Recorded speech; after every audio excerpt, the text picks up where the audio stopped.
ప్రతి వారం కూడా ఎప్పుడైనా మానేవా? ఆదివారం మానలేదా అసలు? ఎందుకని?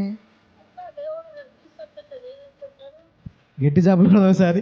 అదే నువ్వు నేను అనుకోండి, ఎవరన్నా చుట్టాలు వస్తున్నా, ఏదన్నా చేయాలన్నా, అన్న చుట్టాలు వచ్చారన్నా, పెళ్ళి అన్నా, ఆ పెళ్ళి అన్నా, ఈ పప్పు అన్నాలన్నా అయ్యని ఏం చేస్తాం మనం?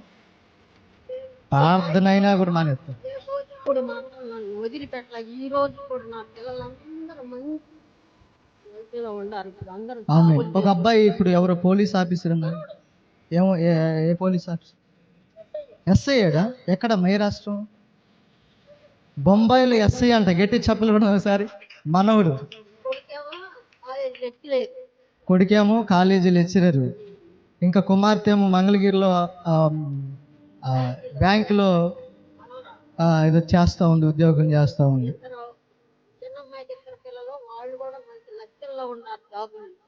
దేవునికే మహిమ కలుగును గాక. మంచిదమ్మా, మీ అద్భుతమైన సాక్ష్యాలు ఇచ్చారు. నిజంగా ఆత్మీయురాలు సాక్ష్యం చెప్పింది. సన్యాసులు పడితే నడిపించి జనాల్లో అమ్మాయి కూడా బాగా పాత్రం చేసింది. నా కూతురు అమ్మాయి మూలాన్ని మేము కూడా రక్షణ పొందామన్నమాట. ముందు అమ్మాయి కూతురు రక్షించబడింది, తర్వాత మీరు రక్షించారు. దగ్గర పెట్టు. ఏం చేయలేదు కదా, చనిపోయిన వాళ్ళని బతికిస్తాడా మన దేవుడు?